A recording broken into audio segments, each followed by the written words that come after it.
Amelia DeVries stood waiting in the wings, her well-polished fiddle tucked beneath her right arm, bow in hand. The rhythmic vibration of guitars and a banjo buzzed in the floorboards of the outdoor theater beneath her stylish boots. No matter the venue for her performances, classical or country, indoors or out, she often experienced a slight twinge of nerves before a concert. Normal stage fright, nothing more. The pre-show jitters had begun on the day Amelia played her first violin recital as a precocious 5-year-old. But as time passed, she learned to trust the moment, the instant she raised her bow and drew it across the strings. "Just get me there," became her mantra.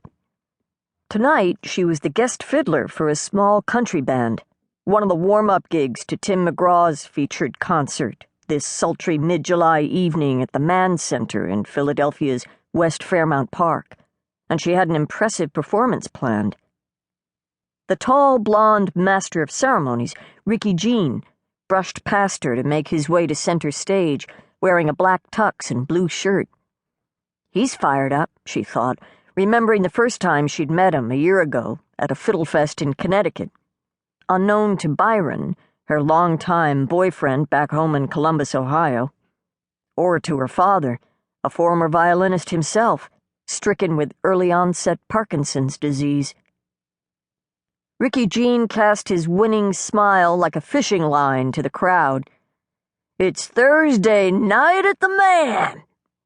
Loud cheers rose from the crowd. "Are you ready to welcome the best little country band this side of the Alleghenies?" The roar of delight filled the park, where thousands of people sat in either the covered seating area or farther back on the lawn, picnicking on blankets.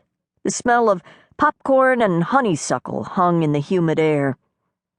"Help me give it up for the Bittersweet Band!" Fans seated all over the grounds applauded and cheered. Ricky's appealing chuckle reverberated through the sound system. "Ladies and gentlemen, we have a fabulous surprise tonight." He paused dramatically. "Right here at the Mann, I give you none other than the winner of this year's New England Fiddle Fest, Miss Amy Lee." Wouldn't my parents just cringe? Amelia thought at the sound of her stage name. She breathed in slowly, willing away the jitters, and took to the stage.